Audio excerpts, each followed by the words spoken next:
اب آج میں یہ چاہتا ہوں کہ ایک تو ہے ڈوگمیٹک انداز میں ایک بات کہہ دینا، جیسا کہ میں نے پچھلی مرتبہ درس کے اختتام پر کہی کہ یقین اور ایمان حقیقی کا منبع اور سرچشمہ قرآن ہے۔ ایک یہ ہے کہ اس فینومینن کو سمجھا جائے تجزیہ کر کے، قرآن ایمان کیسے پیدا کرتا ہے، قرآن سے ایمان کیسے وجود میں آتا ہے۔ اس بات کو میں ذرا چاہتا ہوں کہ آج اچھی طرح سمجھ لیں۔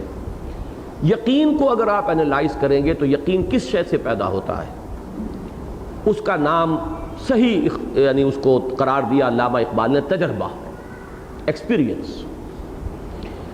آپ کو 100 آدمیوں نے بتایا، فرض کیجئے آپ نے چینی کبھی نہیں چکھی تھی یا گڑ کبھی نہیں چکھا تھا، کہہ رہے ہیں میٹھی ہوتی ہے میٹھی ہوتی ہے یہ میٹھی ہے، تو یقیناً ایک درجے کا گمان پیدا ہو جائے گا کہ یہ کوئی جھوٹے لوگ نہیں ہیں، خامخواہ کس وجہ سے یہ مجھے دھوکہ دینا چاہیں گے، کوئی سرکمسٹانشل ایویڈنس نہیں ہے کہ وہ مجھے بلف کرنا چاہتے ہوں، اچھے بھلے لوگ ہیں، 100 آدمی کہہ رہے ہیں تو یقیناً ایسا ہوگا۔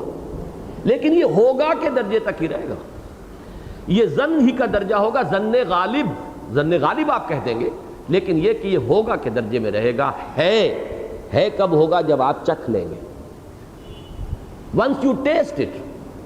اب یہ ہے کہ اب آپ کو یقین ہوا یہ میٹھی ہے، یہ ہوگا ہے میں بدلتا ہے ذاتی تجربے سے۔ اس کو اچھی طریقے سے سمجھ لیجئے، یقین کبھی تجربے کے بغیر نہیں ہوتا۔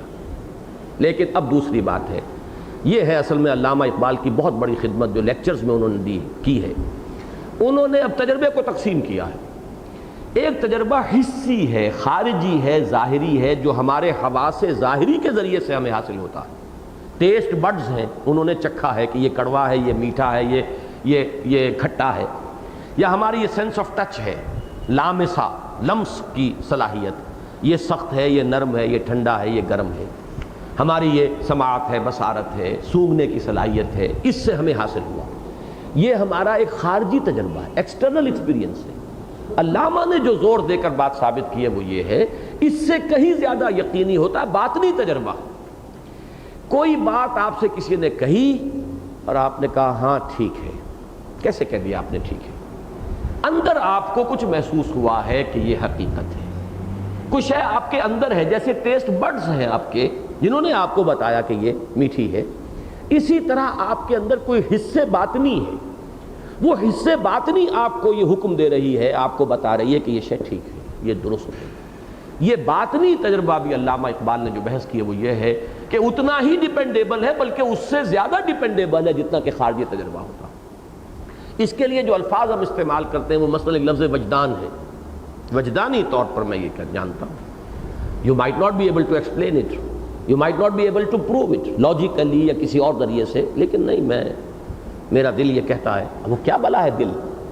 میں وجدان سے یہ محسوس کرتا ہوں، کیا شے ہے وہ؟ کوئی شے اندر ہے، اس سے وہ چیز ٹیلی کر رہی ہے۔ کوئی بات آپ نے سنی، کانوں سے سنی، ہاں ٹھیک ہے، یہ جو اندر کوئی شے ہے نا آخر، جس نے کہ چاہے وہ حصے ظاہری نہیں ہے، حصے باطنی ہے، جس نے ایک تجربہ محسوس کیا ہے اور اس تجربے کی بنیاد پر یقین ہوتا ہے۔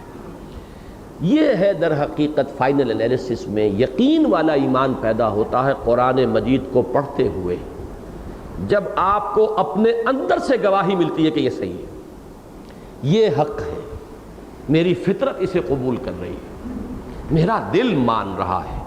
یہ جو باطنی تجربہ ہے، یہ جب محسوس ہوگا، اب اس سے متعلق ہوگا معاملہ کہ یقیناً یہ اللہ کا کلام۔ میں اس کو مزید شرح کر دوں، یہ حصے باطنی جسے میں نے کہا ہے، یہ ایک بڑی مبہم سی اصطلاح ہے، فلسفے کی اصطلاح کہہ لیجئے۔ ہمارے نزدیک وہ روح ہے جو انسان کے اندر ہے، اس روح کا تعلق ہے ذات باری تعالیٰ کے ساتھ، نفخت فیہ من روحی۔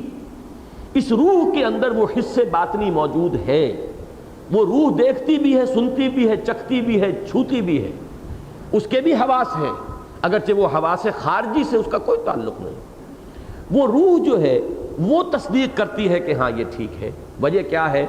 سورس ایک ہی ہے، اس روح کا تعلق بھی ذات باری تعالیٰ کے ساتھ ہے، اور یہ کلام حق بھی ذات باری تعالیٰ سے صادر ہوا ہے۔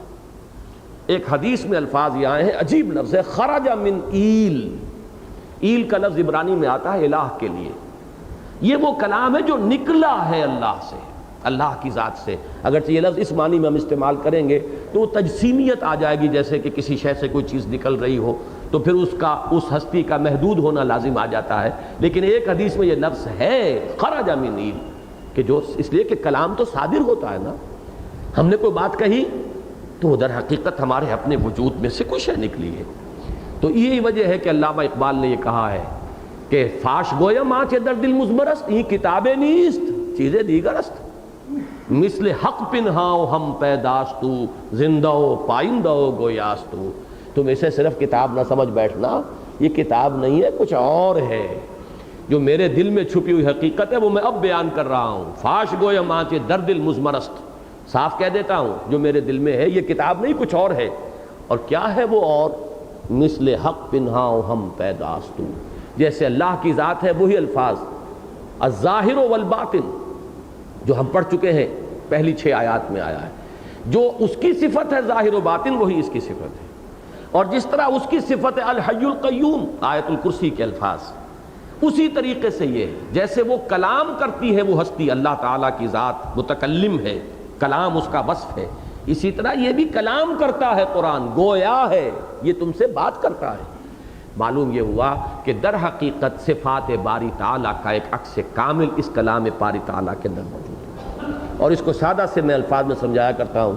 بہت عرصہ ہو گیا ان موضوعات پر اب گفتگو نہیں ہوئی. میرے تو اصل میں اوڑھنا بچھونا یہ موضوعات تھے کہ جیسے کہ آپ کہتے ہیں کہ تانت باجی راگ پایا. ایک جملہ کوئی شخص بولے گا، اس کا حدود اربع علم اور ذہن اور فہم اور whether he is cultured or not، متمدن ہے یا نہیں ہے، مہذب ہے یا نہیں ہے، 2 جملوں سے پتہ چل جاتا ہے. آدمی خاموش رہے لیکن ذرا بولے اور پتہ چل جاتا ہے، اس کا راز کھل جاتا ہے کہ یہ کون ہے، کنجڑا ہے، کوئی بھٹیارن ہے، کون بول رہا ہے، کوئی عالم اور فاضل انسان ہے، کوئی حکیم اور دانا انسان ہے، پتہ چل جاتا ہے. تو اصل میں کلام میں متکلم کی پوری شخصیت پیدا ہوگی. اب یہ بات میں نے عرض کی کہ چونکہ روح کا منبع اور سرچشمہ بھی اللہ تعالیٰ کی ذات اور اس کلام کا منبع اور سرچشمہ بھی اللہ کی ذات، ان دونوں میں اتنی ہم آہنگی ہے کہ اس کو پڑھتے ہوئے انسان اب محسوس کرتا ہے کہ دیکھنا تقریر کی لذت کے جو اس نے کہا، میں نے یہ جانا کہ گویا یہی میرے دل میں ہے، یہ میری فطرت کی پکار ہے. چنانچہ یہ جو چھٹا گروپ ہے سورتوں کا، اس کی پہلی سورت ہم پڑھ رہے ہیں مدنی سورت، اور اس گروپ کی پہلی مکی سورت سورہ قاف ہے. اس میں بڑی گمبھیر آیت آئی ہے، ان فی ذالک لذکریٰ لمن کان لہ قلب او القی السمع وہو شہید. اس میں ذکرہ ہے، یاد دہانی ہے، وہی یاد دہانی تمہارے اندر فطرت کے مضمر حقائق کو اجاگر کرنے کی صلاحیت اس قرآن میں ہے. کس کے لیے؟ جس کا دل ہو. یہ دل جو پمپنگ ایک آرگن ہے وہ تو سب کے اندر ہے، لیکن وہ دل جو مسکن ہے روح کا، اگر وہ مسکن ہے روح کا تب تو یہ قرآن جگا دے گا، اسے ایکٹیویٹ کر دے گا، اس کے اندر جو ہے وہ ایمان کا جو نور ہے اس سے اس کو جگمگا دے گا، منور کر دے گا. اور اگر وہ قلب در حقیقت مدفن بن چکا ہے روح کا تو پھر نہیں جگا سکتے. اے نبی انک لا تسمع الموتى، آپ ان مردوں کو نہیں سنا سکتے، بظاہر زندہ نظر آ رہے ہیں، ان کے دل اب صرف وہ پمپنگ آرگنز رہ گئے ہیں خون کے دوران اور گردش کو برقرار رکھنے والے، روح ان کے اندر دفن ہو چکی، اور ان کے لیے اب کوئی امکان نہیں ہے، کوئی تذکیر آپ کی. سواء علیہم انذرتہم ام لم تنذرہم لا یؤمنون، ختم اللہ علی قلوبہم وعلی سمعہم وعلی ابصارہم غشاوہ ولہم عذاب عظیم. تو اگر وہ روح زندہ ہے، قلب بیدار ہے، مجھے یہ ڈر ہے دل زندہ تو نہ مر جائے، کہ زندگانی عبارت ہے تیرے جینے سے. دل مردہ ہو گیا تو پھر کیا رہا؟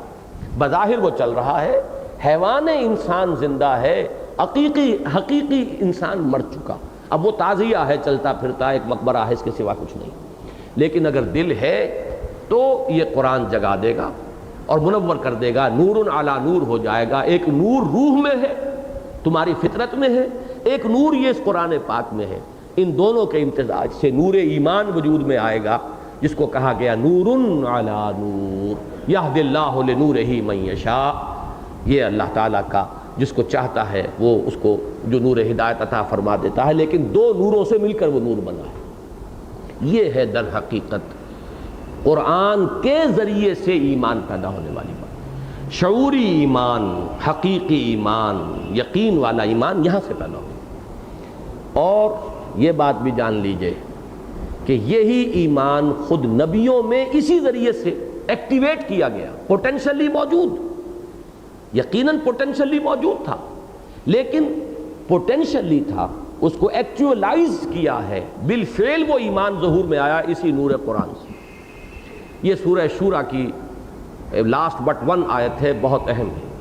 وَكَذَلِكَ أَوْحَيْنَا إِلَيْكَ رُوحًا مِّنْ أَمْرِنَا مَا كُنْتَ تَدْرِي مَا الْكِتَابُ وَلَا الْإِيمَانُ وَلَكِنْ جَعَلْنَاهُ نُورًا نَهْدِي بِهِ مَن نَّشَاءُ مِنْ عِبَادِنَا. اے نبی، آپ کو تو کچھ معلوم نہیں تھا ایمان کسے کہتے ہیں، کتاب کسے کہتے ہیں، شریعت کیا ہے، حلال کیا ہے، حرام کیا ہے. اس لیے کہ آپ تو کسی یعنی اگر اہل کتاب میں پیدا ہوئے ہوتے، بنی اسرائیل میں ہوئے ہوتے تو بہرحال یہ چیزیں بچپن سے سنی ہوتی. لیکن یہ کہ آپ تو ان مشرکین کے اندر پیدا ہوئے، وہ ایک گھٹا ٹوپ اندھیرا جو ہے شرک کا وہ وہاں تھا.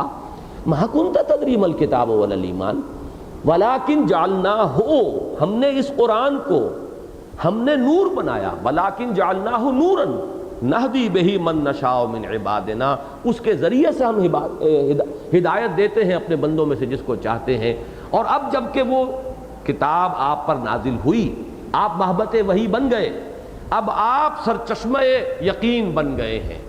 اب اس نور کو آپ جو ہے اس کتاب کے ذریعے سے لوگوں کے اندر عام کریں گے، تقسیم کریں گے. وَإِنَّكَ لَتَهْدِي إِلَىٰ صِرَاطٍ مُسْتَقِيمٍ، اب آپ ہدایت دیں گے، رہنمائی فرمائیں گے لوگوں کی سیدھے راستے کی طرف. یہی در حقیقت یوں سمجھیے کہ جو سورہ بقرہ کی لاسٹ بٹ ون آیت کا پھر حوالہ دے رہا ہوں میں، آخری سے پہلی آیت، آمن الرسول بما انزل الیہ من ربہ والمؤمنون، ایمان لائے رسول اس چیز پر جو نازل کی گئی ان پر ان کے رب کی طرف سے، اور ایمان لائے اہل ایمان. تو وہ جو آمن الرسول بما انزل الیہ من ربہ والمؤمنون ہے، اسی فنومنن کو یہاں تفصیل سے بیان کیا گیا. وَكَذَلِكَ أَوْحَيْنَا إِلَيْكَ رُوحًا مِّنْ أَمْرِنَا مَا كُنْتَ تَدْرِي مَا الْكِتَابُ وَلَا الْإِيمَانُ وَلَكِنْ جَعَلْنَاهُ نُورًا نَهْدِي بِهِ مَن نَّشَاءُ مِنْ عِبَادِنَا وَإِنَّكَ لَتَهْدِي إِلَىٰ صِرَاطٍ مُسْتَقِيمٍ. تو جان لیجئے کہ ایمان حقیقی کا منبع سرچشمہ جب قرآن پڑھتے ہوئے آدمی محسوس کرے میرے دل کی پکار ہے، میری فطرت گواہی دے رہی ہے، یقیناً جو منبع اور سرچشمہ میری فطرت کا ہے وہی منبع اور سرچشمہ اس کلام کا ہے، تو اب وہ اللہ پر ایمان لائے گا کہ یہ کلام اللہ ہے. قرآن کے حوالے سے وہ متکلم کو پہچانے گا اللہ کو، اور دوسرے جس پر یہ کلام نازل ہوا ہے اب اس پر اس کا یقین پختہ قائم ہوگا کہ یقیناً یہ محبت وحی ہے، انہی پر کلام الہی نازل ہوا ہے، یقیناً یہ اللہ کے نبی اور رسول ہے. یہیں سے اب سارے ایمانیات جو ہیں، جیسے کہ وہ پیراشوٹ جو ہے اوپر بند ہوتا ہے اور اگرچہ اس کی رسیاں سب نیچے آ کر ایک جگہ پر ہوتی ہیں، تو در حقیقت کتاب اللہ کے ساتھ تمام ایمانیات جو ہیں وہ منسلک ہیں، جڑے ہوئے ہیں. لیکن یہ کہ وہ پیراشوٹ جب کھلتا ہے تو پھر وہ رسیاں بھی نمایاں ہوتی ہیں اور وہ پوری اس کی وسعت آتی ہے. تو قرآن کے ذریعے سے جملہ ایمانیات جو ہیں وہ دلوں کے اندر گھر کرتے چلے جائیں گے. اب قرآن نے آخرت کی خبر دی ہے، قرآن نے جنت اور دوزخ کی خبر دی ہے، قرآن مجید میں جو جو چیزیں آئی ہیں اب ان پر یقین بیٹھے گا. یہ ہے هو الذی ينزل علی عبدہ آیات بینات لیخرجکم من الظلمات الی النور، یہ فنومنن ہے.